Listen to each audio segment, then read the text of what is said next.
Bonjour et merci d'être encore venu pour cette 9e leçon sur le départ du bouddhisme. Je rappelle que le départ, c'est au sens de se départir de, n'est-ce pas, se séparer du bouddhisme, le Japon se séparant du bouddhisme. Nous avons presque passé, je vous rassure, ce n'est pas tout à fait exact, nous avons passé presque les 2 tiers du cours de cette année sur l'œuvre de Tominaga Chuki ou Nakamoto, n'est-ce pas, que je n'ai plus à vous présenter. Donc, c'est plus que je ne prévoyais à l'origine, je dois vous l'avouer, et c'est même l'inverse du rapport que je me proposais d'établir entre les deux penseurs, puisque je crois que c'est un mot qui n'existe guère qu'en français, mais c'est tout à fait indiqué, ce ne sont pas des philosophes, ce ne sont pas non plus des théoriciens, mais ils ont pensé. Kangao en japonais, Kangaeru en japonais moderne. D'ailleurs, on verra apparaître ce terme tout à l'heure. Mais il faut avouer que l'intérêt des idées de Nakamoto, de Tominaga Chuki, l'originalité de sa pensée, comme le rapport subtil existant entre les deux parties de son œuvre, vous vous souvenez, n'est-ce pas, le libelle du vieillard et les propos au sortir du recueillement, nous ont amenés à rester avec lui plus longtemps peut-être qu'il n'était raisonnable, enfin peut-être pour mes auditeurs. Il se peut aussi que certains de ces développements aient été trop complexes pour être pleinement appréciés au-delà des études bouddhiques, en particulier sur le langage, mais je ne vous rappellerai pas ce cours peut-être assez pénible de l'extérieur. Mais l'on nous accordera que la hardiesse de ses conclusions et la liberté de son attitude méritent malgré tout l'attention des historiens de la pensée. Il est plus que probable que si Nakamoto avait pu vivre plus longtemps et donner sa pleine mesure intellectuelle, il est mort à 30 ans, 31 ans, n'est-ce pas? Et si les autorités l'avaient laissé poursuivre ses activités d'enseignement, ce qui n'est rien moins que certain si l'on imagine les voies où il se serait aventuré, et d'ailleurs on va voir même qu'avec Hatsutane, ça n'a pas été tout seul non plus, il serait certainement devenu l'une des figures majeures de son vivant. Sa mort précoce n'a cependant pas empêché ne l'a pas empêché d'être reconnu, quoique tardivement, vous vous souvenez, comme un précurseur dans les études religieuses. Et, comme nous l'avons vu, l'importance qu'on lui reconnaît ne se limite pas aux études bouddhiques, mais même à la proto-histoire de la discipline académique que l'on a appelée ensuite science des religions, terme auquel je préfère d'ailleurs celui d'histoire des religions. Et si je peux faire un plaidoyer, je ne sais pas s'il sera entendu d'ici, mais pour le retour à l'histoire des religions, le terme allemand de science des religions a dominé pendant un certain temps pour toujours cette espèce de complexe d'infériorité qu'ont les sciences humaines. Mais évidemment, c'était la traduction de l'allemand Wissenschaft, qui ne veut pas dire tout à fait la même chose que science ici, mais pour considérer qu'il y a une science des religions qui aurait dépassé l'histoire des religions, et j'ai encore vu cela tout récemment avec quelqu'un qui contrastait les deux. Non, et l'histoire des religions est une discipline entièrement humaniste, fondée sur l'histoire, la philologie, le traitement des textes et quelques idées aussi. Et je pense que c'est un domaine qui devrait être revivifié au moment même où il revient à l'actualité, mais dans des acceptions tout à fait différentes, n'est-ce pas? Nous en sommes maintenant à la neuroscience des religions, ce qui n'est pas tout à fait la même chose. Dans tous ces domaines, on pose désormais Tominaga Nakamoto comme l'un de ces intellects qui dépassent leur époque. Et on n'a peut-être pas tout à fait tort. Comme je l'ai dit et redit, son élaboration de la voie véritable ou de la voie de vérité, le Makoto no Michi, devait en toute logique déboucher sur une doctrine politique qu'il est difficile d'imaginer, mais dont on a peine à concevoir qu'elle ait pu ressembler à ce qui se dessina 2 générations après lui, avec la modernité japonaise, le nationalisme japonais et ce qu'il faut bien appeler à un moment ou à un autre l'impérialisme japonais, n'est-ce pas? Si nous avons fait allusion aux quelques mots d'éloge écrits par Motoori Norinaga à propos de Tominaga Nakamoto, c'est chez le disciple, il faudrait mettre disciple entre guillemets, n'est-ce pas, le disciple, nous le verrons tout à l'heure, je vous en ai peut-être déjà un peu parlé, mais j'y reviens là-dessus, le disciple indirect de Norinaga qu'a été Hirata Hatsutane. Et c'est chez lui donc que l'on retrouvera, chez Hatsutane, que l'on retrouvera le plus grand écho de ces idées, nous allons le voir tout à l'heure, même concrètement, bien que l'on puisse s'interroger sur ce qu'aurait pensé le jeune iconoclaste qu'était Tominaga Chuki, n'est-ce pas, de l'usage qu'il en fut fait. Mais avant d'aborder cette question, il faut présenter brièvement quelques éléments de la vie d'Hatsutane. Ce n'est pas facile, je vais comprimer. Enfin, la vie elle-même n'est pas plus compliquée que la plupart des gens de son époque, mais son œuvre, c'est autre chose. Il faut d'abord rappeler que Hirata Hatsutane est sans doute le dernier grand penseur de l'époque d'Edo. C'est pas penseur au sens de système de pensée était peut-être un peu exagéré pour l'époque, mais enfin, il a une immense œuvre dans laquelle on peut distinguer des conceptions tout à fait personnelles et descriptibles.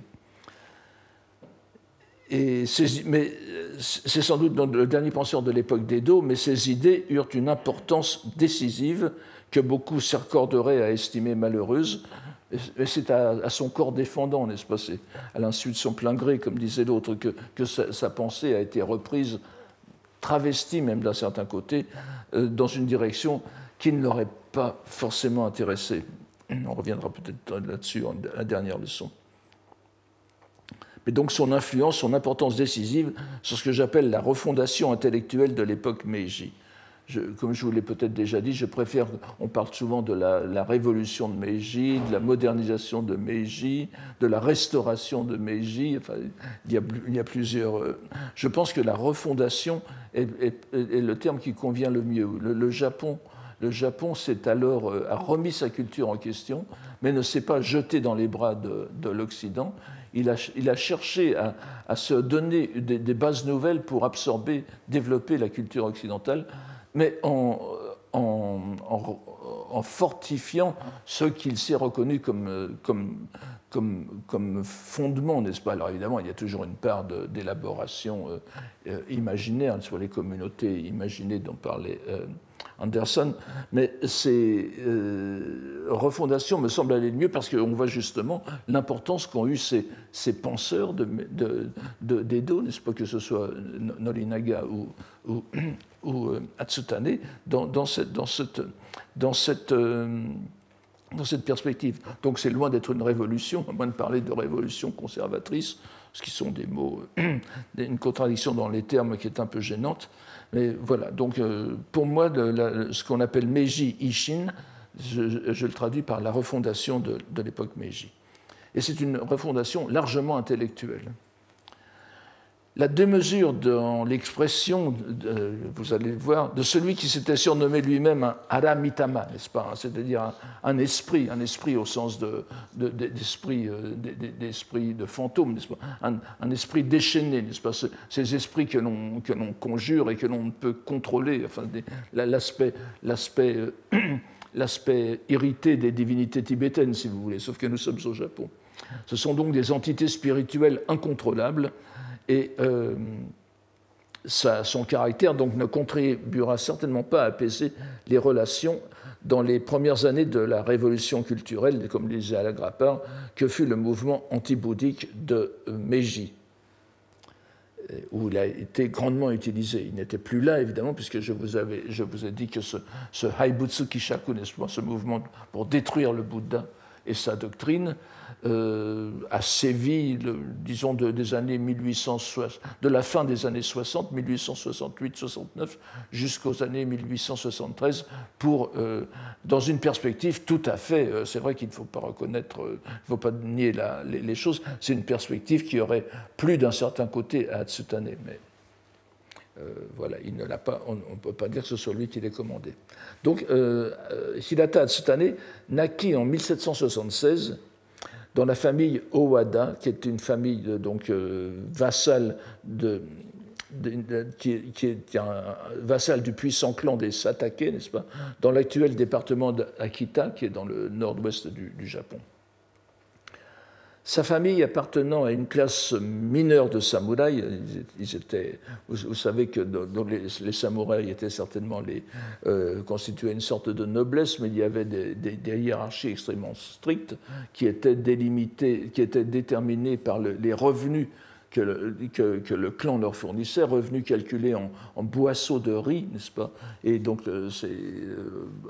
jusqu'à l'époque Meiji, et ces boisseaux de riz, il fallait les monétiser d'une façon ou d'une autre, n'est-ce pas? Donc, ça n'allait pas tout seul, et la condition de ces petites familles de samouraïs était, on peut dire qu'elle était précaire. Donc il semble qu'il n'ait pas eu une enfance heureuse, ballotté qu'il fut d'une branche à l'autre de sa famille, puisque sa belle-mère, encore une fois, nous avons beaucoup d'histoires de belle-mère dans le Japon prémoderne et jusqu'à l'époque Meiji. Vous savez que il y avait les morts en couche étaient très, très nombreuses, comme partout, et puis il y avait aussi des maladies, la tuberculose et tout cela qui étaient assez... qui sévissait de façon très sévère. Donc il aurait été élevé en grande partie par sa belle-mère, qui ne l'aimait pas. Bon, c'est une histoire connue. Il reçut cependant une initiation à la culture chinoise classique, comme tous les enfants disons de classe aisée ou bourgeoise, enfin aisée, de classe reconnue, si vous voulez, en particulier les samouraïs, dès l'âge de 6 ans. En particulier, il y a ce sont ce qu'on appelle les teragoya, n'est-ce pas, les écoles de temple qui étaient des sortes d'écoles rurales, privées bien sûr. Parfois, vous aviez aussi des écoles soutenues par le clan lui-même. En général, c'était pour les samouraïs de plus grande, de meilleure tenue, mais enfin, bon, on ne sait pas exactement où a été éduqué à cette année, mais il s'est frotté à la culture chinoise classique dès l'âge de 6 ans, ce qui n'était pas exceptionnel. Tous les enfants mâles, n'est-ce pas, se frottaient de culture chinoise. L'un des grands changements de l'éducation de l'époque Meiji, c'est d'avoir incité les filles, les jeunes filles, les petites filles aussi à faire du kambun, n'est-ce pas, du chinois classique, au tout début de Meiji. Et aussi, sous la direction d'un de ses oncles, il s'est initié à la médecine, disons, plus ou moins traditionnelle. Vous avez vu au fil de nos cours que beaucoup de ces lettrés avaient aussi une formation de médecin. C'est parce que l'un n'allait pas sans l'autre. La médecine, qui devenait quand même de plus en plus, enfin, je ne sais pas si expérimentale convient, mais qui était assez... qui se développait assez dans un sens plus pratique à l'époque d'Edo, était quand même largement auparavant une discipline littéraire. La médecine consistait à étudier les textes médicaux. Donc, il s'est donc frotté de culture chinoise classique, de kambun, puis de médecine, et il se rendit à Edo à l'âge de 20 ans, donc vers 1796, dans des conditions, là encore, il semble, c'est une sorte de fugue, si vous voulez, puisqu'il a fui une famille où il n'était pas du tout considéré, dans des conditions très misérables. Il donne quelques indications biographiques de loin en loin. Il est parti avec un seul ryo, n'est-ce pas, bon, ce qui n'est pas mal, mais ce qui ne permet pas de vivre très longtemps. Et il s'est retrouvé à Edo vers l'âge de 20 ans, c'est là qu'il s'initia, semble-t-il, aux études de ce que j'appelle la philologie nationale, n'est-ce pas, au Kokugaku, c'est-à-dire qui était en plein essor à l'époque, la remise à égalité, la remise sur pied d'égalité avec les études chinoises de la littérature japonaise. Vous savez bien cela maintenant.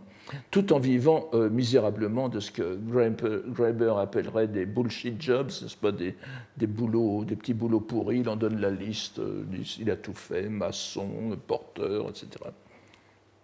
Mais il commença cependant d'enseigner, puisque l'on trouve dès 1807 mention de ses premiers disciples. À 25 ans, alors pour des raisons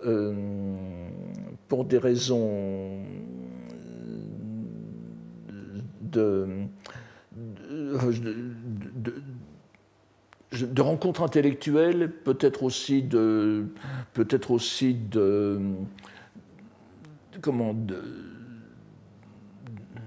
débouchés familiaux de la part de la famille adoptive, il fut adopté dans la famille Hirata, d'où son nom de Hirata, qui appartenait à un fief de Matsuyama, donc c'était beaucoup plus au sud, n'est-ce pas, dans le département de Okayama.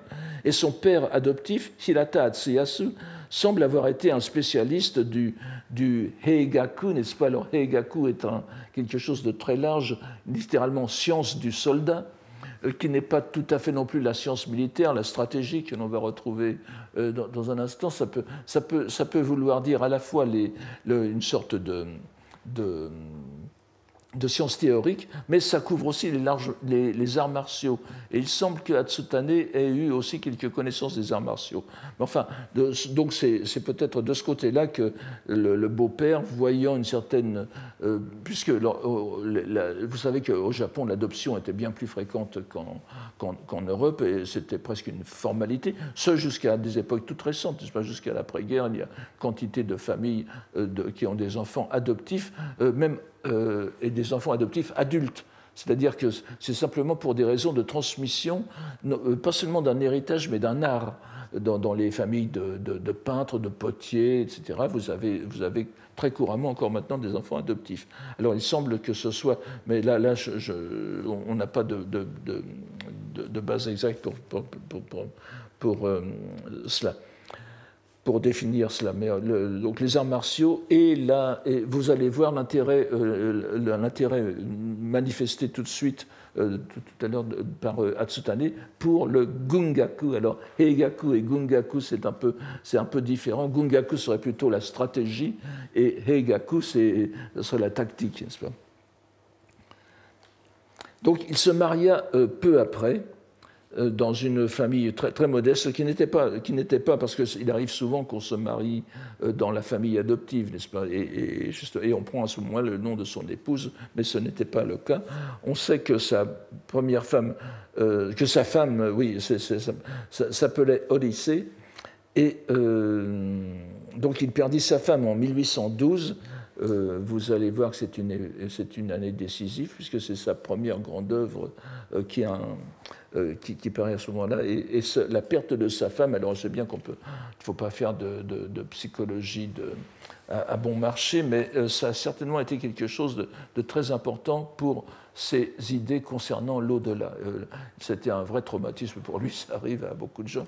Et d'ailleurs, lorsqu'il se remaria, enfin je ne sais pas si... Il se remaria 6 ans plus tard, et en donnant à sa seconde épouse le nom de sa femme, le prénom de sa femme, Odyssée. N'est-ce pas? Donc vous voyez que c'est quand même assez... Et il y aura une petite fille, il va y avoir 3 enfants, 2 garçons qui vont mourir très tôt, et une fille qui survivra. Et sinon, sa fille, du moins la petite fille, reprendra le nom de Odyssée, n'est-ce pas? Donc, vous voyez, c'est un événement, disons, psychologiquement important.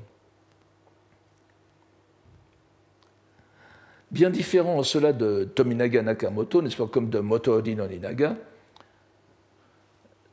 Hatsutane semble avoir découvert de pair, ensemble, et peut-être aussi à cause de cette histoire personnelle, n'est-ce pas, le monde du Kokugaku, de la philologie nationale, et le monde des esprits, le monde de l'au-delà.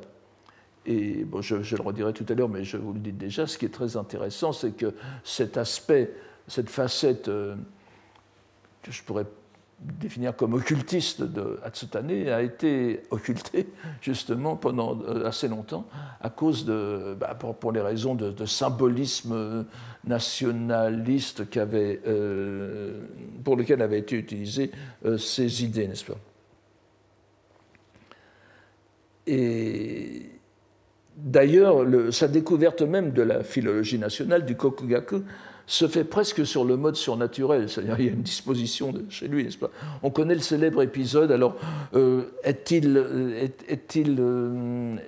enfin, l'épisode, bien sûr, n'est pas vrai, mais est-ce que c'est Hatsutane, enfin, bien sûr, j'en sais rien après tout, mais est-ce Hatsutane lui-même qui l'a relaté à ses disciples, ou est-ce que ses disciples l'ont inventé un peu plus tardivement?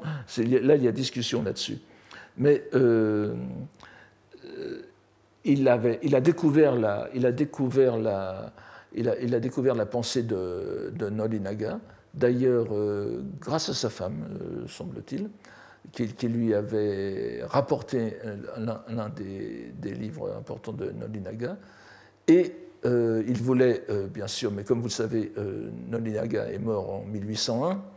Lui a commencé donc sa vie intellectuelle manifestement entre 1805 et 1810. Il n'a pas pu le connaître. Il a été rencontré le fils adoptif, encore une fois, de Nolinaga. Vous voyez, on est toujours dans des familles recomposées de l'époque. Et il dit avoir rencontré en rêve Nolinaga et lui a demandé de faire partie de ses disciples. Et, chose étonnante, Nolinaga l'a autorisé, si bien qu'après, il a voulu demander, vous savez qu'on ne dit pas au Japon, je suis disciple de machin chose, comme ça, il faut des attestations, n'est-ce pas? Et si bien qu'il s'est rendu à l'école de Nolinaga à Kyoto, et il a voulu demander d'être mis au rang des disciples posthumes de Nolinaga. Ça lui a été accordé, mais vous allez voir qu'après les choses vont se compliquer. Donc vous voyez, même dans la philologie, on est à la limite du Stephen King. N'est-ce pas? Donc la notoriété venant, il commença à enseigner dans l'académie privée qu'il fonda aux alentours de 1804, dit-on, à Edo, et qui porta, les noms successifs de Masuge Noya, puis Ibuki Noya. C'est ce surnom que nous allons retrouver tout à l'heure dans la préface du livre que je vous présenterai. Évidemment, je n'ai pas le temps encore une fois, l'importance décisive de ces académies, de ces juku, n'est-ce pas, ces shijuku. Vous aviez des académies privées, qui étaient bien très, très nombreuses, et puis des académies, sinon privées, du moins officielles, soit protégées par l'État lui-même, avec tout un système d'autorisation officielle. Et n'oubliez pas que dans les académies, j'allais dire sponsorisées, soutenues par le shogun, par le gouvernement shogunal, on ne pouvait plus enseigner que le néo-confucianisme. Depuis le 1793, je crois, 89, je crois que c'est 93, le néo-confucianisme, ce qu'on appelle le Shushigaku, devient la doctrine officielle. Ce qui permet justement aux académies privées, tant qu'elles ne sont pas trop bruyantes, de propager d'autres doctrines. Ça va être évidemment bien sûr le cas avec le Kokugaku, puisque le Shushigaku ne va pas trop être leur tasse de thé, comme on dirait en Angleterre. Mais c'est vraiment le moyen de propagation des idées au Japon à l'époque d'Edo et au début de l'époque Meiji, se fait par ces académies qui sont extrêmement importantes. Il y a maintenant des recherches très intéressantes qui sont faites au Japon depuis longtemps. Bien sûr, on n'a pas entendu l'Occident pour le faire, mais les Occidentaux s'y sont mis aussi depuis une petite cinquantaine d'années. Alors, il obtint cependant une manière de reconnaissance officielle, malgré ses attaques violentes contre le confucianisme, qui ont commencé très tôt, puisqu'il fut admis à enseigner sa vision du Shinto, je résume, qu'on va appeler Kodo, n'est-ce pas, Furuki Michi, la voie ancienne, Inichie no Michi, la voie de l'Antiquité, la voie antique, la voie ancienne. Donc il va avoir le droit d'enseigner les desservants des sanctuaires Shinto, c'est très important. Enfin, là aussi, vous savez qu'il y a plusieurs branches du Shinto et des branches plus proches du gouvernement. Donc il va avoir le droit d'enseigner dans cette filière, ça veut dire. Mais son exaltation grandissante de la maison impériale, vous allez voir quelques échos déjà tout à l'heure, qui accompagnait sa critique du confucianisme, finit cependant par importuner le gouvernement. Bon, il voulait bien soutenir le Shinto, mais quand même pas à ce point. Et comme vous le savez, le gouvernement shogunal commençait à s'inquiéter de tout ce qui faisait figure de restauration impériale, ce fameux mouvement Sonno Jōi, n'est-ce pas, respecter le roi, c'est-à-dire le souverain, l'empereur, et chasser les barbares, qui commencera à se condenser, se coaguler autour de la fin des années, de la vie d'Atsutane, et qui va être à l'origine de alors là, ce qu'on peut appeler la restauration de Meiji, c'est-à-dire restaurer l'empereur au centre du gouvernement, même si c'est symbolique. Enfin bon, ça, c'est encore une autre histoire. La réaction fut tardive mais ferme. Il fut expulsé d'Edo en 1841, donc vous voyez au moment où ce Sonno Jōi, chassons les barbares, vénérons l'empereur, ou vice-versa. Donc il fut expulsé d'Edo pour trouver refuge, alors retour aux sources, chez un neveu de sa famille d'origine, donc les Owada. Il repart dans le Nagano. C'est pas loin, mais dans le département dans son pays natal d'Akita, qu'il avait quitté plus de 40 ans auparavant. Il n'y demeure que peu de temps, puisqu'il meurt en 1843, à l'âge de 67 ans, ce qui pour le Japon, même le Japon de l'époque, n'est pas si vieux. Alors, il laissa un grand nombre de disciples directs et indirects qui sont comptabilisés, n'est-ce pas, 400 et des poussières pour les directs, tout ça, je vous dis, parce que les disciples, ce sont des choses officielles, reconnues.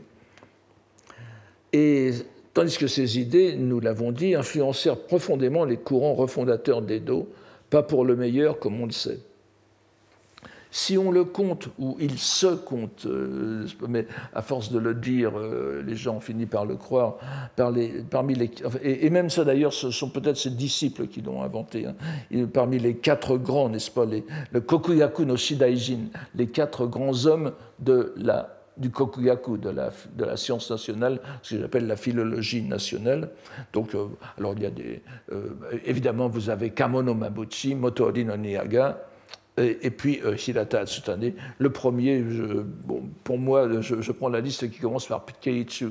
C'est un peu paradoxal, Keiichu ayant été un moine bouddhique, n'est-ce pas, du début du XVIIe siècle, mais c'est lui qui, justement, enfin, comme je vous l'ai expliqué, et ça c'est très intéressant, maintenant c'est bien connu et c'est moins provoquant qu'avant, mais cette philologie nationaliste, fondée sur la langue japonaise, provient largement des travaux sur la philologie bouddhique de Keiichu, qui était un ésotériste, n'est-ce pas, du Shingon. Et comme vous le savez, vous vous souvenez de mon cours sur Kukai et son traité sur la réalité des phonèmes et des graphèmes, c'est exactement dans cette école-là. Alors ça rend encore plus savoureux le texte que je vais essayer de vous lire tout à l'heure. Je vois que l'heure tourne. Voilà. Donc il se met parmi les 4 grands de la philologie nationale. Il est cependant très profondément différent des 3 premiers. Certes pas par l'ampleur de l'érudition, bien que l'on puisse soutenir qu'elle a été plus vaste que celle de ses prédécesseurs, mais surtout parce qu'elle était de nature très différente. Il n'a pas étudié les mêmes choses que les autres, nous allons le voir tout à l'heure. Et puis aussi par la véhémence de son enseignement. Norinaga est véhément, mais il est véhément comme tout universitaire l'est à l'égard de ses chers collègues qui travaillent sur le même domaine, n'est-ce pas, et puis évidemment, il y a aussi son idée fixe quand même, mais qui n'est pas non plus la sienne, l'opposition entre, encore une fois, Wa et Kan, n'est-ce pas, le Japon, ce qui est japonais, ce qui est chinois. Mais là, sa véhémence prend une toute autre tournure qui justifie pleinement ce qualificatif aramitama, n'est-ce pas, d'esprit déchaîné. Et il se distingue en effet de ses prédécesseurs, non pas tant par son érudition, donc parce que, comme vous le savez, n'est-ce pas, les autres étaient de grands érudits, mais par la nouveauté des territoires qu'il a explorés. L'exemple le plus frappant de ce point de vue, mis en avant par les travaux de Richard Devine, oui, écoutez, j'essaierai de vous donner ces... Parce que je ne fais pas de... Je n'ai pas de PowerPoint aujourd'hui, comme vous allez voir, parce que je vais tout de suite vous mettre des textes sous les yeux. Mais donc, l'exemple le plus frappant, qu'on a peut-être exagéré maintenant, mais qui est quand même, c'est très frappant. C'est l'influence profonde et cachée du christianisme dans ses propres conceptions du Shinto, ce qui est paradoxal.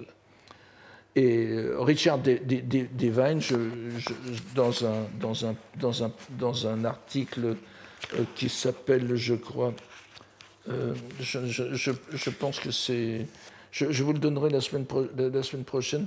C'est justement un article paru dans Monumenta Nipponica il y a assez longtemps, dans les années 70, mais je vous redonnerai le titre complet. L'a mis en valeur, mais en se fondant sur des recherches japonaises qui est antérieures. Parce que le premier ouvrage d'envergure rédigé par Atsutane en 1806, qui est intitulé, alors en japonais c'est Honkyo Gaihen, n'est-ce pas, c'est-à-dire traité. Gaihen peut avoir deux sens. Hen, c'est traité, disons traité. Gai, ça veut dire extérieur. Ça peut vouloir dire soit exotérique, c'est-à-dire ce qui n'est pas destiné à des gens propres à l'école, soit un traité qui se situe un peu hors norme, n'est-ce pas, et un traité sauvage, en quelque sorte, de la doctrine originelle, Honkyo Gaihen. Mais donc, si l'on prend le sens exotérique, ça voudrait dire qu'il était destiné à une certaine diffusion, ce qui n'a pas été le cas. Parce que ce texte est resté manuscrit et ne fut jamais publié du vivant d'Atsutane.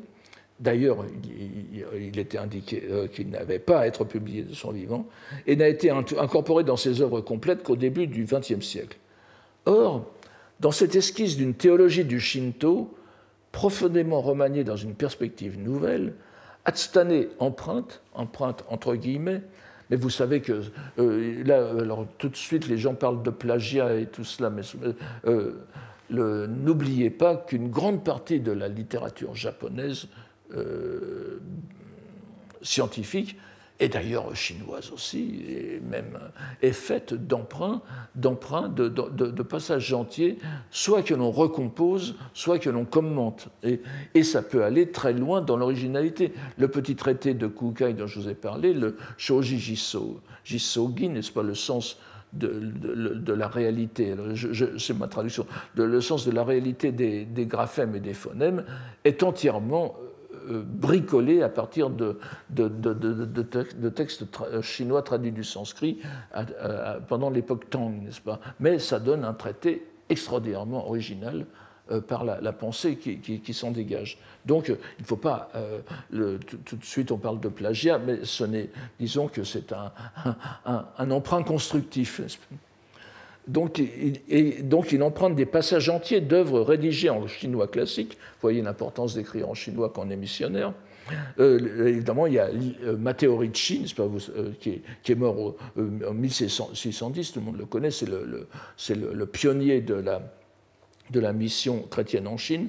L'espagnol Diego Pantora, ou aussi Pantoja, n'est-ce pas, qui est mort en 1618. Et le Vénitien Giulio Aleni, qui est mort plus tardivement en 1649. Donc, les trois ont écrit en chinois classique. Et ces textes sont arrivés au Japon, à la fois par les missionnaires occidentaux qui sont arrivés au Japon, dont manifestement certains livres importés, malgré les restrictions, les interdictions et les autodafés locaux, ont persisté. Et puis aussi, il y avait quand même un petit commerce de livres qui se faisait avec Nagasaki, n'est-ce pas? La Chine, Nagasaki et le Japon. Et donc, l'ouvrage se présente comme des extraits de ces textes chinois de missionnaires, donnant lieu à des commentaires d'Atsutane qui les adaptent à ce qu'il pense être le véritable Shinto. Inishi no Michi, n'est-ce pas, et vous voyez à quel point Atsutane lui-même illustre les idées de Tominaga Makoto, n'est-ce pas, Nakamoto, qui disait l'histoire des religions, c'est bien simple, c'est quelqu'un qui arrive en se réclamant de la doctrine originelle et qui en profite pour apporter ses propres idées. C'est exactement ce que fait ici Atsutane, n'est-ce pas? Alors, il y aurait même d'ailleurs, d'après Devane, il y aurait même des emprunts à la somme de théologie de Thomas d'Aquin. Je pense qu'il ne faut pas exagérer, parce que simplement, oui, Atsutane fait une dispute, mais comme vous le savez, comme je vous l'ai dit, de façon récurrente, comme on dit maintenant, la disputation bouddhique, la disputatio en latin, la dispute bouddhique, Dongyi, existait de longue date et a presque les mêmes méthodes. Donc, la méthode question-réponse, ce n'est pas forcément du saint Thomas d'Aquin. Mais, en tout cas, il faudrait approfondir cette question. Il faudrait malheureusement plusieurs leçons pour donner une idée de l'intérêt de ce texte dans lequel Atsutane se livre à une altération langagière qui nous donne une splendide illustration de la hiéroglossie japonaise et de la dialectique wa-kan telle qu'elle se déroule tout au long de l'histoire japonaise. Et encore ici. Pour n'en donner qu'un exemple, le nom de Dieu, du Dieu des chrétiens, qui apparaît sous plusieurs appellations chez Ricci, n'est-ce pas, ou Rixi. Autrefois on prononçait Rixi, maintenant c'est Ricci. Mais le Dieu des chrétiens et le Dieu des catholiques, n'est-ce pas? Vous savez que même encore en chinois moderne, on distingue catholiques et protestants par l'appellation de Dieu, les catholiques parlant de Tenshu en japonais, donc, et les protestants de Shangti, c'est-à-dire Jotei en japonais, ou Shotei. Donc Tianzhu veut dire le souverain, le seigneur du ciel, et Shangti, c'est l'empereur supérieur. Et dans les textes de ces trois missionnaires, la plupart du temps, c'est Tenshu, le Seigneur céleste, qui est repris. Et ce qui est très intéressant, c'est que, bien sûr, disons que les Japonais, même si les Japonais étaient isolés de la Chine, ils en savaient suffisamment pour savoir que Tenshu, c'était pas très catholique du point de vue japonais, c'était parce que c'est des gens très catholiques, donc on n'aurait pas utilisé. Et il se livre encore une fois à cette opération de camouflage qui caractérise la hiéroglossie, n'est-ce pas? Il l'appelle Makoto no Kami, c'est-à-dire le vrai Dieu japonais, n'est-ce pas, le vrai. Et vous vous souvenez de l'importance déjà chez Norinaga du Makoto no Michi et repris de Nakamoto Makoto no Michi, cette idée de vrai, de réalité. Là, il le plaque sur son idée du Dieu, et le vrai Dieu, c'est le Dieu retravaillé japonais sous l'influence des missionnaires. Et l'une des caractéristiques des notes d'Atsutane, c'est l'audacieuse insertion donc, de notions chrétiennes dans la description de ces divinités vagues et à peine décrites dont je vous ai parlé à propos de Norinaga, qui sont au début du Kojiki. Et ce qu'on appelle... Alors, on a vite fait, vous vous doutez bien, à l'époque Meiji, lorsque les missionnaires sont arrivés, ils ont commencé à regarder les textes, de parler de Trinité à propos de ces dieux qu'on appelle Shitorigami, n'est-ce pas? Alors, on peut dire, ce sont les dieux un, Shitorigami, les dieux, mais c'est-à-dire les dieux solitaires. Mais évidemment, on a vite fait de transformer trois dieux un en un dieu en trois, n'est-ce pas? Et d'un certain côté, c'est déjà Atsutane qui lance le mouvement en remplissant cette case vide du Kojiki que sont les fonctions, le rôle de ces dieux solitaires. Et donc, il remplit ce vide conceptuel grâce aux notions chrétiennes sur l'au-delà pour aboutir à une théologie, entre guillemets, shinto renouvelée qu'il développera dans ses œuvres postérieures. Ainsi donc, comme le souligne le grand spécialiste Atsutane que fut Ishida Ichiro, force est de reconnaître que les grandes œuvres de ce penseur du renouveau shinto de l'ère Meiji furent toutes écrites sous l'influence du christianisme, puisque c'est son premier texte rédigé, n'est-ce pas? Après, le reste arrive bien plus tardivement, les textes shinto majeurs, n'est-ce pas? Et y compris donc l'influence du sermon sur la montagne qui est donné, qu'il adapte du chinois. C'est bien évidemment une différence majeure avec ses prédécesseurs. Mais reconnaissons aussi que nous avons là la dernière étape avant l'invasion de la modernité de l'évolution de la pensée japonaise à travers la philologie de la hiéroglossie, à la fois la dissimulation et l'insertion dans la langue de concepts étrangers grâce à la méthode du kundoku, donc de la lecture explicative, où Tenshu, donc le dieu catholique, devient Makoto no Kami, certes, mais aussi Kakure no Kami, qui est un terme tout à fait shinto aussi, mais qui veut dire le dieu caché, qui nous rappelle quelque chose, n'est-ce pas, dans les religions occidentales. Donc c'est un expédient, pour reprendre le terme bouddhique cher à Nakamoto, n'est-ce pas, l'expédient, le Hoben, grâce auquel d'anciennes entités se renouvellent en profondeur tout en gardant leur apparence de surface. Il est difficile de faire une description succincte de l'œuvre considérable d'Hatsutane, mais il conviendrait d'en distinguer au moins deux facettes, comme je vous l'ai dit tout à l'heure. La plus connue, celle qui a eu la plus grande influence dans l'histoire moderne du Japon, est son œuvre, disons, historico-théologique.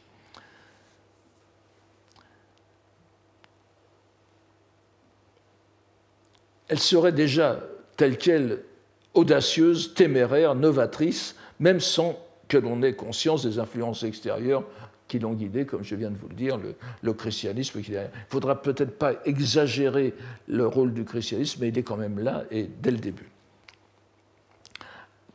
On retrouve bien ici l'esprit d'Hatsutane. Donc, il semble avoir été profondément insatisfait des sources traditionnelles de l'histoire et de la mythologie japonaise. Que sont ces sources que sont le Kojiki, n'est-ce pas, le Nihon Shoki, un texte dont je vous ai parlé que très peu, qui est le Kongo Shui, qui a été traduit joliment en français par Les glanes des récits anciens, qui est un texte plus... Vous savez que les deux premiers datent du tout début du 8e siècle, 712 et 720, mais le Kongo Shui date d'un siècle plus tard, 807, et très remanié par son auteur, Imbe no Hironari, n'est-ce pas, qui a profité, enfin, qu'il a sans doute remanié pour tirer un peu dans le sens de l'importance de sa famille. Mais ce sont des choses qui arrivent. Et puis en plus, les Fudoki. Bon, j'en reviens.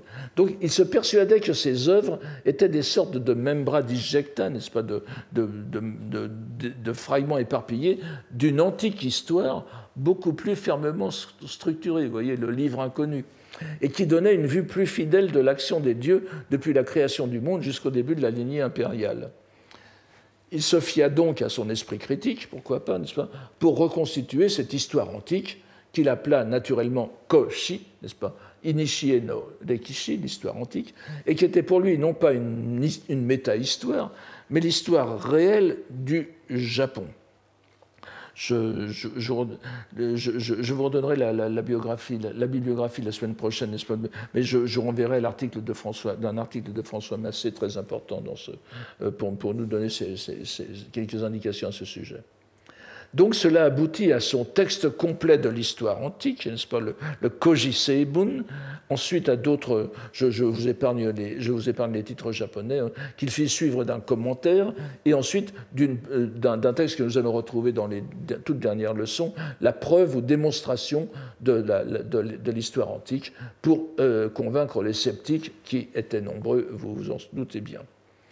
Bien évidemment, un tel effort d'érudition devait se heurter de plein fouet non seulement aux lettrés formés à la plus stricte philologie des textes chinois, mais aussi aux disciples plus orthodoxes de Motoori Norinaga, qui furent prompts à déceler le caractère arbitraire de la méthode.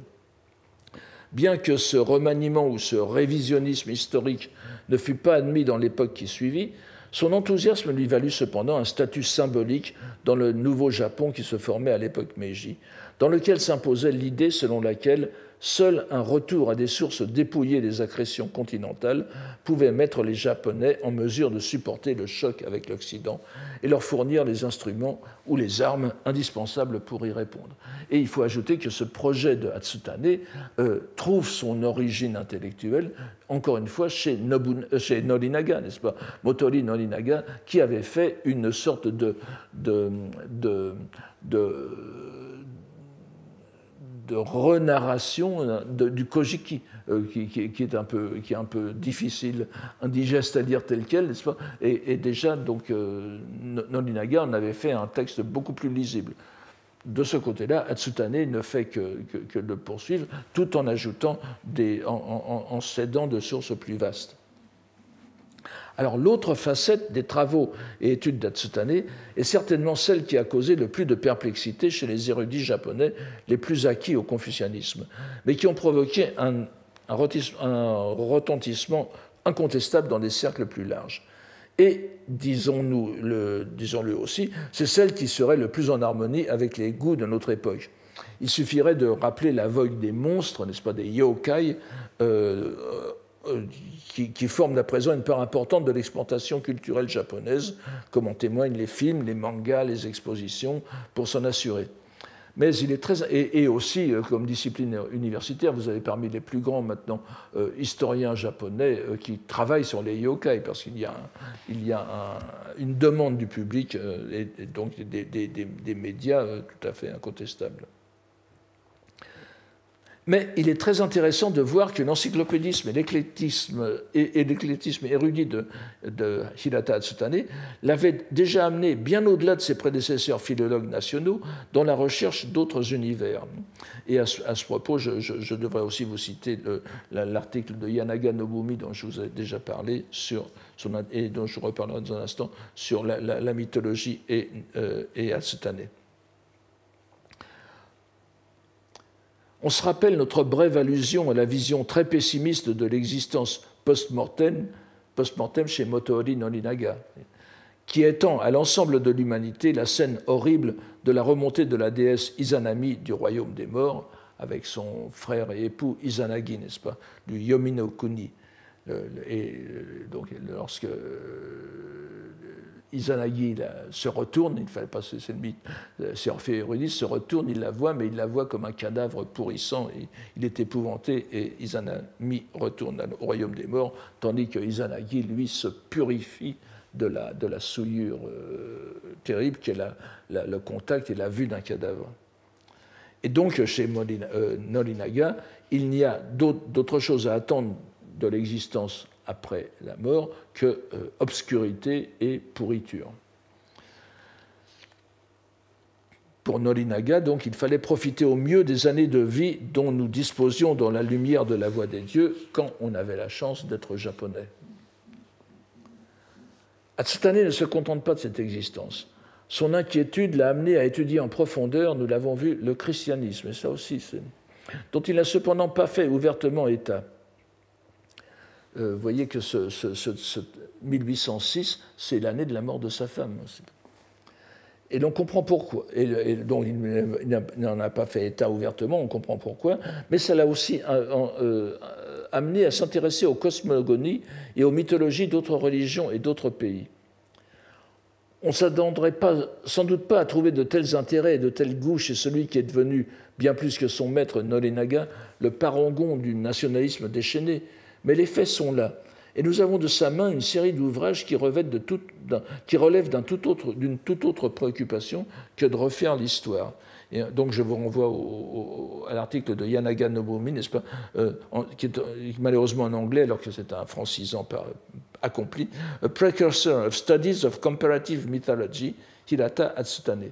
Vous voyez, un précurseur des études de la mythologie comparée. Et là aussi, c'est un point de vue sur lequel j'espère revenir dans quelques années, s'il y a encore quelques années devant nous et devant moi.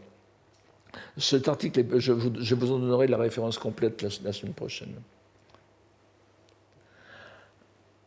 Ainsi que le rappelle Yanaga Nobumi, l'intérêt d'Atsutane pour la mythologie comparée s'inscrit dans le prolongement de la pensée de Motoori Nolinaga, qui s'était déjà posé la question du rapport entre les mythes cosmogoniques japonais et les traditions continentales, bien évidemment. Si on parle de la création du monde, nous étions dans le même monde, et les dieux qu'il avait formés devaient s'être occupés du même univers, à moins d'imaginer des univers parallèles. L'identification de l'astre solaire avec la déesse Amaterasu, n'est-ce pas, qui est, par exemple, le soleil réel, déjà établi par Nolinaga, ne pouvait qu'ajouter à cette conscience universaliste. Le soleil brille pour tout le monde. Le monde avait bien été créé et façonné par les divinités japonaises, mais les autres nations avaient déformé le vrai récit des origines transmis par les écrits japonais, les Mifumi. On pourrait d'ailleurs, pour revenir à ma préoccupation de l'histoire des religions, n'est-ce pas, on pourrait soutenir que Hirata Atsutane ne faisait qu'anticiper les travaux du célèbre, enfin autrefois Wilhelm Schmidt, qui est mort en 1868-1954, qui était un prêtre catholique, théologien allemand, théologien, linguiste, ethnologue et surtout, pour moi en tout cas, historien des religions, qui, dans les 12 très gros volumes qu'il consacra à sa thèse, n'est-ce pas, l'origine de l'idée de Dieu, Der Ursprung der Gottesidee, n'est-ce pas, de 1912 à 1954, il s'acharna à démontrer avec une immense érudition que l'humanité entière avait reçu dans la plus haute antiquité, dès la création d'Adam, n'est-ce pas, la notion d'un Dieu unique, et que le monothéisme était donc au cœur de toutes les religions, mais qu'il s'était déformé au fil de l'histoire et de l'évolution des langues et des cultures. La tâche de chercheur est en conséquence de retrouver, de mettre en lumière au sein de tous les peuples cette révélation primitive. Bon, vous vous doutez bien que cette thèse ne rencontre pas un grand succès en ce moment, mais justement, Yanaga Nomumi met bien en évidence dans les écrits de mythologie comparée d'Atsutane l'usage qu'il fait de la notion de distorsion, Atsutane, n'est-ce pas, exactement comme Wilhelm Schmidt, n'est-ce pas, et je n'entre pas dans les détails, mais cette notion de distorsion qu'utilise Atsutane, il a été la chercher chez Tominaga Makoto, qui utilise le même mot à propos de l'évolution des langues. On voit bien encore une fois la filière intellectuelle. On peut aussi souligner que c'est sans doute aussi Tominaga Nakamoto qui a amené Atsutane à s'intéresser aux idées pré-bouddhiques ou parabouddhiques des penseurs indiens, et en particulier des maîtres hétérodoxes, vous savez, contre lesquels était censé s'être opposé le Bouddha, et dont Nakamoto avait fait le repoussoir indispensable au Bouddha Shakyamuni dans l'élaboration de sa doctrine. Mais Atsutane ne s'intéresse pas uniquement à la mythologie comparée, encore que l'on puisse relier son étude à d'autres préoccupations, notamment l'étude de la mythologie comparée, parce que on compare aussi les au-delà, et surtout à sa préoccupation de l'au-delà, ces préoccupations qui se font jour de façon plus évidente dans un texte qui est à présent assez connu hors du Japon, car il a retenu l'attention de plusieurs spécialistes au fil des années. Il s'agit de la relation admirable du monde des immortels, Senkyo Ibun, qui a été fait en 1822. Œuvre qui le rapprocherait, cette fois j'ai fait une comparaison avec Wilhelm Schmidt, cette fois on pourrait le comparer avec Swedenborg, n'est-ce pas, que vous connaissez peut-être, c'est un illuminé suédois de la fin du XVIIIe siècle, qui se promenait dans l'au-delà, comme les autres vont au jardin de Luxembourg, n'est-ce pas, et qui a fait, notamment dans ses Arcana Celestia, les arcanes, les mystères du ciel, et d'autres livres, des relations extrêmement réaliste de ce qu'il avait vu, et tout ça en latin. Donc, alors, la genèse de cette œuvre, admirable au sens ancien, n'est-ce pas, vraiment étonnant, n'est-ce pas. Il s'agit de relations, et la genèse de cette œuvre, du Senkyo Ibun est en tout point admirable aussi.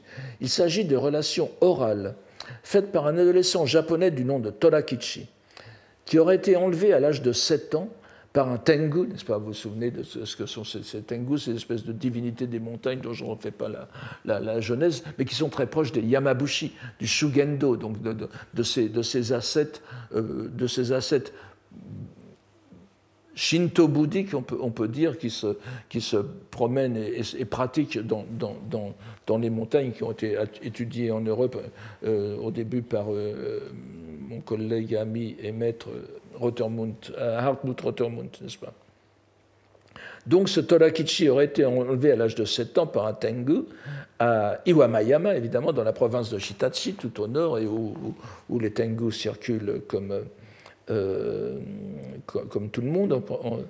Et il aurait obtenu des pouvoirs merveilleux, encore une fois des jinzu, n'est-ce pas, des pouvoirs surnaturels, des pouvoirs divins, qui lui permettaient de circuler entre les mondes. L'adolescent avait, semble-t-il, réellement existé. Vous savez, c'est comme ces fils du tsar, etc., qui apparaissent brusquement et que tout le monde s'arrache dans les salons. Donc, il aurait été pendant un moment la coqueluche des dos dans les milieux un peu snob des dos. Et Hatsutane le prit sous sa protection. Et tandis qu'il vivait chez lui, alors il y a eu deux époques, il y a eu plusieurs mois dans lesquels s'est constitué ce livre, et puis ensuite, il semble que Torakuchi soit resté plus longtemps à demeure chez Hatsutane. Enfin, on ne sait pas. Et pendant donc plusieurs mois, il l'assaillit de questions. Hatsutane assaillit le jeune homme c'était un adolescent à l'époque, il devait avoir quelque chose comme 14 ans, sur la vie et les mœurs de l'autre monde. Non seulement cela, mais il se servit du jeune homme comme une sorte d'agent de liaison avec l'au-delà. C'est pour ça que ça ressemble beaucoup à Swedenborg, n'est-ce pas, qui lui, c'était les anges qui s'occupaient de la communication. Avec l'au-delà, en transmettant aux intéressés, donc aux dieux et aux habitants qui sont une sorte de chez nous, mais bien mieux, n'est-ce pas, il n'y avait pas de minuterie dans les escaliers. Mais c'est vraiment une sorte de réalisme transposé.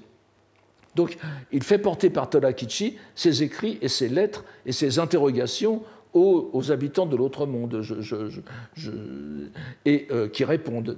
Et donc, ça fait un document assez unique pour ceux qui s'intéressent à la vie de l'au-delà et à cette pensée cachée d'Hatsutane, parce que de même que le Honkyo Gaihen avait été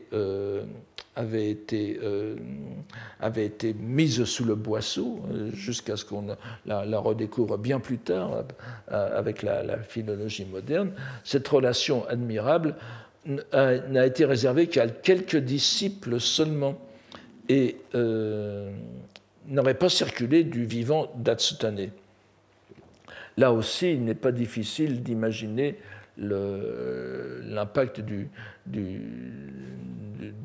décès de sa femme, n'est-ce pas? Donc, voilà, le Shinto ne lui procurait absolument aucune consolation. Ce qu'avait dit Norinaga n'était pas pour faciliter les choses. Le bouddhisme, nous allons voir peut-être la semaine prochaine ce qu'il pensait de la Renaissance bouddhique, qui est férocement drôle.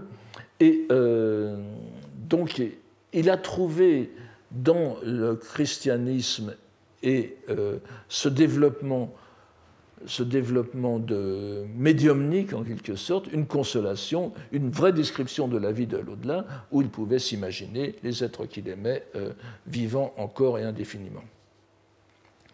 Nous voyons que nous sommes, avec cette facette décidément occultiste des activités studieuses de notre philologue national, pratiquement aux antipodes de ce que nous avons pu délimiter des idées de Tominaga Nakamoto. Il est donc d'autant plus étonnant que l'une des œuvres de Hatsutane qui ait le plus de retentissement à son époque, encore qu'elle fût bien oubliée par la suite, est directement inspirée du jeune iconoclaste.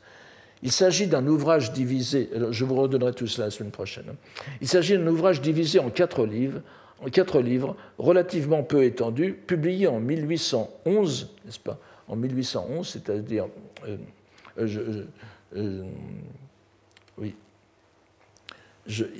relativement peu, sous le titre de Propos hilars au sortir du recueillement, donc le Shutsujo Shogo. C'est-à-dire qu'il change un caractère dans le titre de Tominaga Nakamoto, le Kogo devient Shogo, et les propos rigolards, si vous voulez. Je me suis amusé à le traduire par gélastologie, n'est-ce pas, à la Rabelais, n'est-ce pas, l'étude par le rire.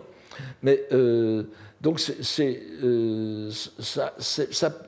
publié en 1811, et juste avant ce qui est quand même le grand œuvre de Hatsutane, qui s'appelle le Tama no Mihashira, l'auguste pilier de l'âme, justement, qui est ce Tama no Mihashira qui est de 1812, est en quelque sorte le précurseur déjà constitué de ces voyages dans l'au-delà de 1822, où il affirme cette fois en mettant en application ce qu'il a appris des textes chrétiens, qu'il y a un au-delà même pour le Shinto, et que les gens survivent après la mort, et que ce n'est pas si désagréable que cela.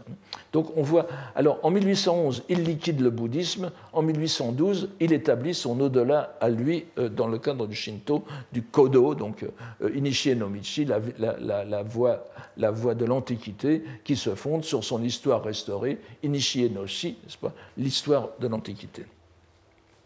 Comme nombre de ses ouvrages, il s'agit de cours professés à ses disciples dans le cadre de son académie privée et qui furent ensuite remaniés par lui-même avant la publication.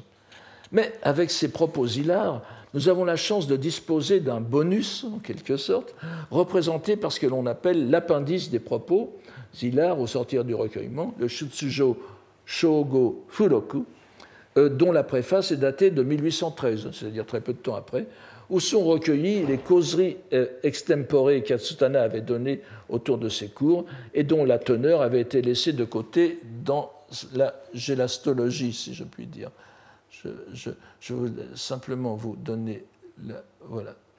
Alors, ah oui, alors il faut mettre ici...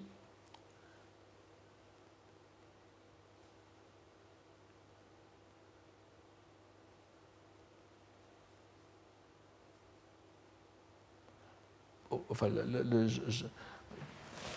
oui, on voit bien mieux que sur mon écran. Alors, les disciples les avaient notés, c'est ce qui est expliqué dans cette préface, n'est-ce pas, dans cette préface qui est signée par trois de ses disciples. Alors, c'est une préface très intéressante, je ne vais pas vous la lire. Mais vous voyez que ici, à la fin, il désigne ses principaux ennemis, n'est-ce pas, ceux que Atsutane a dans le collimateur. Vous voyez ici, Shinnan Nichiren no Nishu, n'est-ce pas, c'est-à-dire c'est la secte de la terre, no Niha, n'est-ce pas, voilà, ce sont ceux contre lesquels il en a le plus. Alors, ce qui est intéressant, c'est qu'il parle à leur sujet de jashu, vous voyez, d'école hérétique, hétérodoxe, du point de vue bouddhique même. C'est-à-dire que, alors qu'il n'est pas bouddhiste, il soutient que ils sont encore pires que les bouddhistes, en quelque sorte. Donc, alors, les disciples les avaient notés, ces propos, disons, les propos qui n'ont pas trouvé leur place dans le texte principal, n'est-ce pas?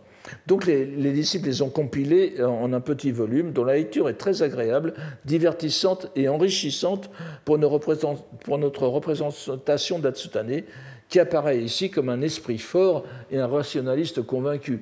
Ce qu'il n'est pas du tout en réalité, mais disons, il joue l'esprit fort avec le bouddhisme. Il me semble que c'est l'introduction la plus aisée à ses idées sur le bouddhisme. Nous y reviendrons dans un instant. Mais comme nous l'avons dit, le traité de Tominaga-Chuki de Nakamoto donc, est l'arsenal où Atsutane puise ses munitions contre le bouddhisme. Des munitions érudites dont il va retirer les arguments persifleurs qui valent son titre à son pamphlet. Pour ce qui est du contenu même, l'appareil érudit vient essentiellement des recherches de Nakamoto, sur lesquelles Atsutane élabore ses propres commentaires.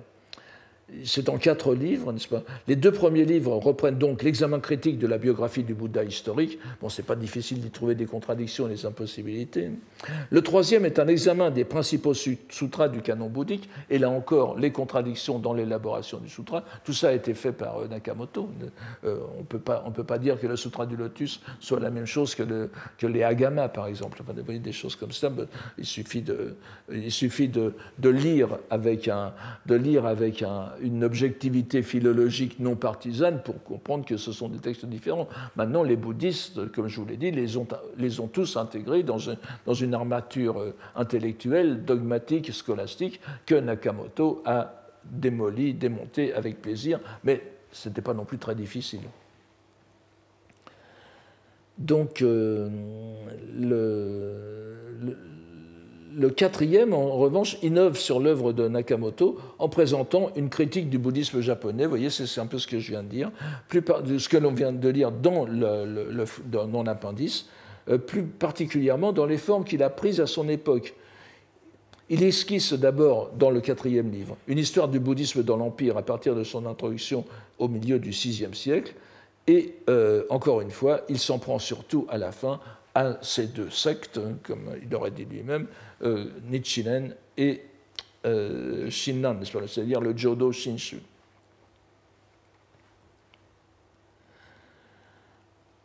Alors, malgré le sermon sur la montagne qu'il a lu, Atsutane se montre très très peu charitable à l'égard de la simplicité intellectuelle qu'il met en relief chez les croyants populaires japonais et même chez les bonzes, ce qu'il appelle les bonzes, n'est-ce pas, bose, qui n'est pas très élogieux dans sa bouche à l'époque.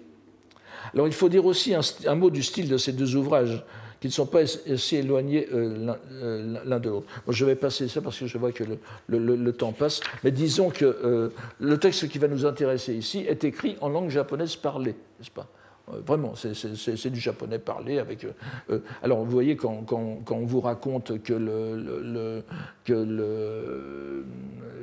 l'officialisation du japonais, de la langue, disons, moderne japonaise dans l'écrit date de la fin du XIXe siècle, là aussi c'est de l'histoire recomposée. D'ailleurs, il faudrait être un nouvel Atsutane pour refaire l'histoire de la langue japonaise. En réalité, le japonais parlé était déjà écrit à l'époque d'Edo, mais dans certaines circonstances. Je ne reviendrai pas là-dessus. Alors, vous allez voir, nous avons vu que Nakamoto accorde une grande importance aux questions langagières dans sa réflexion sur l'incompatibilité du bouddhisme avec la Chine, et davantage encore avec le Japon. La distance des mœurs et des mots fait que cette religion ne peut rien apporter au Japon. La doctrine du Bouddha, vous vous souvenez, devenait de la boue une fois importée en Chine. Réexportée de surcroît vers le Japon, cela devenait de la boue de boue, doro no doro, il l'a dit. Parfaitement inutilisable donc par le peuple japonais. Nous pouvons dire que Nakamoto a coupé le lien particulier qu'avait noué Jien, vous vous souvenez, Jien vers l'an 1200, entre la langue japonaise et la langue de l'Inde, la langue brahmique, le bongo, par-dessus la langue chinoise. Langue et écriture, ne l'oublions pas, les deux notions sont entremêlées au point d'être indissociables.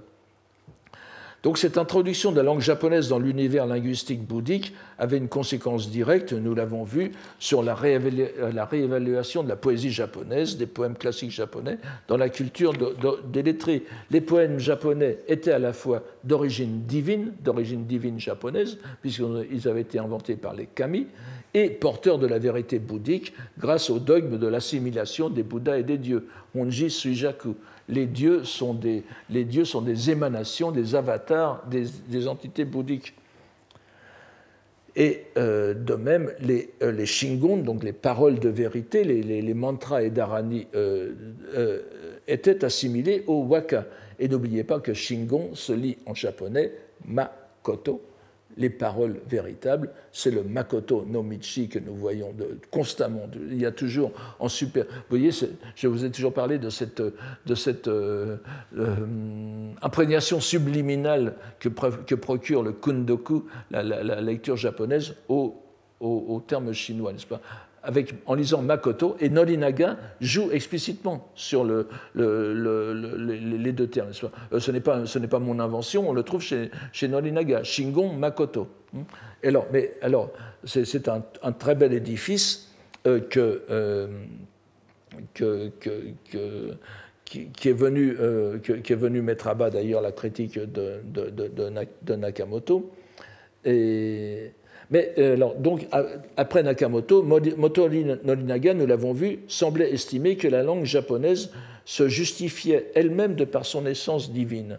Retrouver la voix des dieux était en même temps retrouver le vrai sens du verbe divin. N'oubliez pas que Mikoto, qui est l'appellation des dieux, n'est-ce pas, le Mikoto, Nantoka no Mikoto, c'est le seigneur de tel kami, n'est-ce pas, mais ça veut dire aussi l'auguste verbe, l'auguste mot. Nous retrouvons tout cela. Mais Atsutane voulait aller plus loin et conférer à la langue des dieux une perfection qui ne pouvait s'accompagner que de la possession d'une écriture particulière. Et nous verrons dans les dernières leçons ses réflexions à ce sujet. Et nous devons comprendre dès maintenant quelles sont les conséquences directes de ce départ du bouddhisme qu'il mène à bien dans ses propos hilars. En délégitimant le lien entre bouddhisme et langue japonaise à travers sa description sans concession des travers de cette religion au Japon, il ouvre un espace de relégitimisation qu'il va ensuite s'évertuer à compléter. Mais tout d'abord, voilà. Oui, ça va très bien. Alors,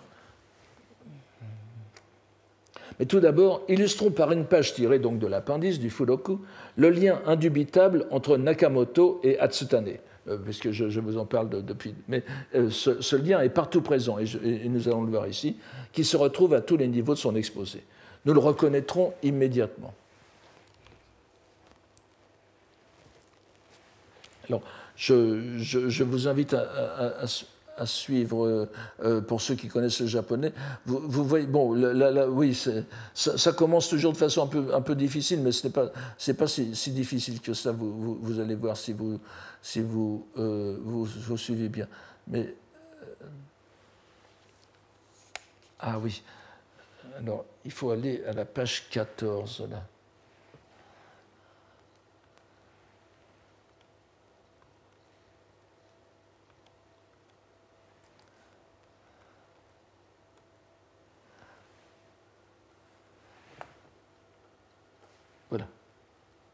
Voilà. Alors, c'est la page 14, vous voyez, à gauche, c'est le dernier rond. Le Sate, Shakawa, Jinzu o eta toyunga. C'est donc la deuxième ligne avant la fin.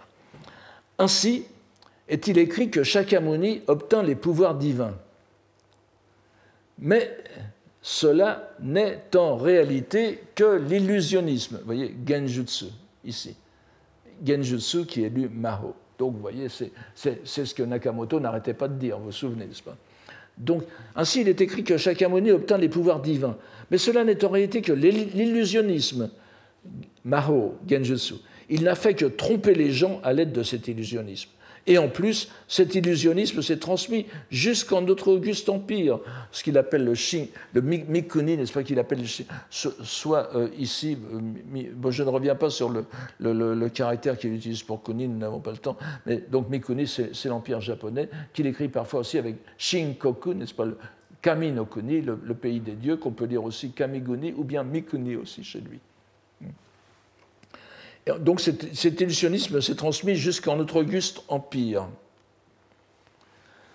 Tout récemment encore, Chikaku, dans les ères Kan'e et Shoho, c'est-à-dire 1624-1648, grosso modo un siècle, presque 2 siècles avant lui, il y eut un individu qui, uniquement par la pratique de cet art, waza, n'est-ce pas, o okonai, Moppada kono waza o okonai, uniquement par la pratique de cet art, avalait des chevaux, umaonomi, se faisait invisible, faisait surgir un dragon de l'eau, transformait un terrain plat en mer, c'est vraiment c'est David Copperfield, n'est-ce pas, et toutes sortes d'autres bizarreries, kikai, par lesquelles il trompait les braves gens, yonoshito, n'est-ce pas, il avait nom, alors il donne le nom, n'est-ce pas? Je pense qu'il faut lire Hanagokoro Koji Kageya Seizaburo, sur lequel je ne trouve rien, mais c'est dire Seizaburo des ombres, n'est-ce pas? Kageya Seizaburo. Et comme un nombre considérable de personnes furent ainsi trompées, ces artifices furent strictement interdits à l'époque. À l'époque du seigneur du Taiyuin, c'est-à-dire le 3e shogun Iemitsu, n'est-ce pas? Donc il a régné jusqu'en il a gouverné jusqu'en 1651, et comme l'ère Shoho finit en 1648, on peut penser que c'est autour de 50 que cette interdiction a eu lieu. Ce qui fait qu'on en est à présent débarrassé. Mais cela n'empêche pas qu'on les retrouve de loin en loin, Tamasaka, n'est-ce pas, Tamasaka Wahadu, dans les années Temmei, alors là il est tout près c'est un compte, dans les années Temmei, c'est-à-dire 1780-1789, il y eut un coiffeur, vous voyez, Kamikiri, ici, Kamikiri, Adoiwa Sekito Migaki, ou bien un polisseur, alors c'est un obélix à la japonaise, un polisseur de stupa de pierre qui s'y livrait Alors, et c'est ainsi qu'illustre. Nous voyons dans ce passage Hatsutane reprendre le terme de genjutsu, l'illusionnisme, dont Nakamoto avait fait si fréquent usage dans ses deux œuvres pour caractériser le mode de propagande des idées du fondateur du bouddhisme. On se souvient que le jeune érudit Nakamoto donc, avait donné pour équivalent japonais le mot izuna, qui se rapportait à des disciples à des rituels de possession assez obscurs. Ici, Hatsutane se livre à une opération de dévaluation, de dévalorisation bien plus radicale encore, puisque c'est grâce à la magie du kundoku qu'il fait lire genjutsu, qui est un mot sino-japonais, par un autre mot sino-japonais qui est maho, qui signifie littéralement méthode démoniaque, n'est-ce pas?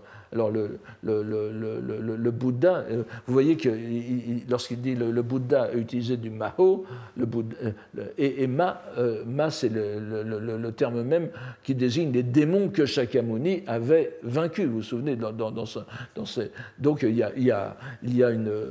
a vraiment une inversion des valeurs qui est assez terrible. Donc, l'usage que fait Hatsutane du traité savant de Nakamoto est clair.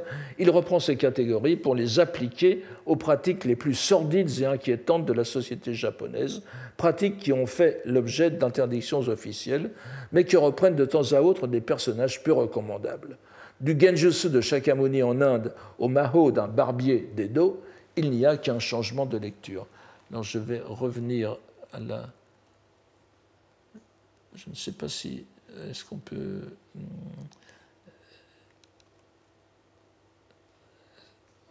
oui, c'est presque ça.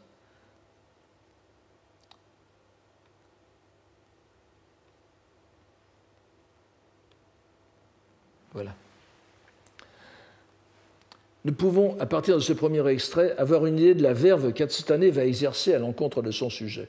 Nous voyons que notre auteur, plutôt que d'attaquer les fondements historiques et doctrinaux du bouddhisme, ainsi qu'il l'avait fait dans son œuvre principale, donc les propos hilars, n'est-ce pas, les propos rigolards, si vous préférez, est avant tout préoccupé de ses conséquences sur la société et la mentalité japonaise. La première page est très significative à ce sujet. Lisons-la. Et vous voyez, ça commence par une citation. Encore une fois, ce n'est pas du plagiat. Il se cache, mais il se cache derrière quelqu'un d'autre. Donc, Matsushita Gunko, c'est quelqu'un qui a écrit sur justement le gungaku, la polémologie, la science des armées, etc. Dans son traité de l'équilibre entre les dieux et les armes, Shimbu, vous savez pas, déclare, même à la cour japonaise, Chote, à cause des bonzes qui se sont permis d'aller jusqu'à la berner, c'est-à-dire berner la cour, c'est-à-dire l'empereur, nombreux sont les guerriers d'antique lignée qui ont été dupés par les moines, ce qui fait qu'à présent, il est tout particulièrement irritant, Niganingashi Kotoja, vous voyez, c'est du japonais parlé. Il est tout particulièrement irritant de constater dans les traditions des spécialistes du protocole et des maisons guerrières, c'est-à-dire que samouraï et protocole étant très liés, de constater le grand nombre de caractères brahmiques, n'est-ce pas, les bonji, portant les noms de divinités bouddhiques comme Fudo Myojin, Aizen Myoho, Dainichi Nyorai, inscrits même sur les bannières. Alors, là, représentez-vous une armure japonaise, n'est-ce pas? Vous avez tout. Il suffit d'aller voir un antiquaire rue Mazarine, par exemple, et vous verrez tout cela confirmé, n'est-ce pas? Sur les bannières, les hata, n'est-ce pas? Les tentes, les toiles de tente, les maku, les bâtons de commandement, ou plutôt les espèces de chasse-mouches de commandement que sont les saihai, n'est-ce pas?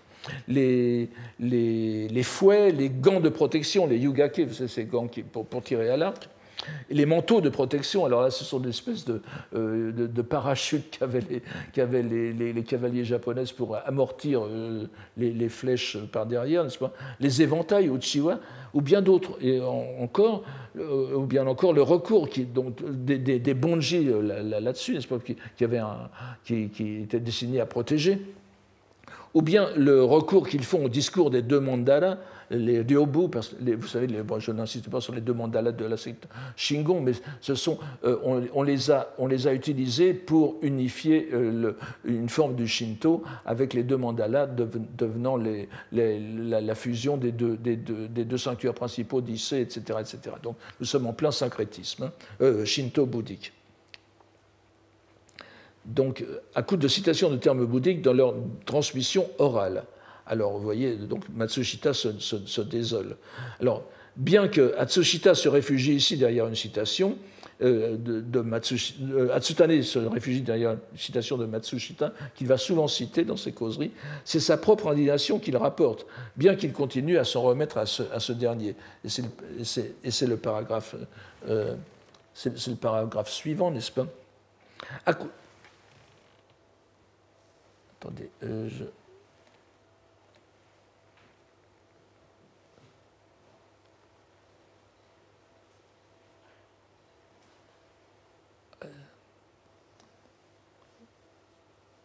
oui, c'est cette... Ah, oui, bon, ça...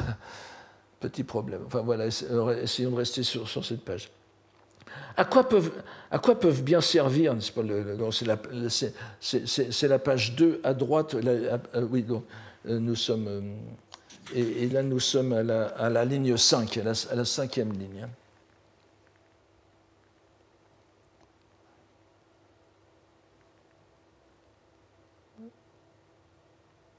Voilà. Voilà. Alors, et vous voyez qu'ici, il dit Shinkoku, n'est-ce pas, Kami no Kuni, qu'on peut dire Mikuni aussi. À quoi peuvent bien servir, je vous le demande, les lettres brahmiques des Fudo et des Aizenmyo dans notre divin pays, Shinkoku? Vous savez qu'il y a vers l'an 2000, je vous en ai peut-être déjà parlé, un ministre des Affaires japonais, je crois, a été obligé de démissionner parce qu'il avait commis l'erreur de parler de Shinkoku à propos du Japon, donc ça avait soulevé une vague d'indignation. Pour ma part, bien que j'ai des années durant, c'est Matsushita qui parle, scruté l'art de la guerre, Gungaku, et me suis usé le corps et l'esprit aux arts martiaux, Bujutsu, je ne pense pas du tout que les termes bouddhiques et les lettres brahmiques aient la moindre utilité. Mais mes aînés, mes senpai en font ainsi, et dès lors, dans mon enseignement à mes disciples, je laisse les choses telles qu'elles sont, sans chercher à les amender. Vous voyez, bon, ils laissent faire. Cependant, s'ils viennent à m'interroger là-dessus, je dis que c'est une honte, même mokunai. Je ne peux qu'approuver, dit Atsutane, cette mise à nu, Bakenokawa Oira Awashite, de sa propre école. Il était nécessaire de commencer notre présentation des idées d'Atsutane sur le bouddhisme par ce passage qui n'est même pas de lui, parce que nous avons clairement ici indiqué ce départ du bouddhisme dont nous avons fait le thème du cours de cette année. Si Atsutane avait été bouddhiste, il aurait pu arguer de la contradiction qu'il y avait à utiliser ce qui représente, nous le savons au Japon depuis le traité de Kukai, le lien ontologique qui relie tous les niveaux de l'être, justement par les phonèmes, hein, et les bonji, alors de prendre cela pour de vulgaires talismans de bataille. Pire encore, ces talismans sont utilisés dans la perpétration du pire crime qui soit, celui d'attenter, dans le bouddhisme, c'est pas celui d'attenter à la vie. C'est chaud. Mais ce n'est pas ce qui indigne Matsushita et Hirata. C'est de voir les nobles, la cour impériale elle-même, victimes des manœuvres rusées et sordides des bonzes qui profitent de l'ignorance des guerriers, qu'il va décrire tout à l'heure, alors qu'ils sont eux-mêmes tout aussi ignorants, ainsi que nous verrons aussi dans la suite de cette page. Nous voici lancés dans la diatribe d'Atsutane. Nous verrons dans les prochaines leçons se développer la critique d'ensemble de notre auteur à l'encontre de la place désastreuse, selon lui, du bouddhisme dans les représentations du peuple japonais. Le dharma sera mis à rude épreuve et je vous donne rendez-vous la semaine prochaine. Merci beaucoup pour aujourd'hui, avec toutes mes excuses pour le léger dépassement.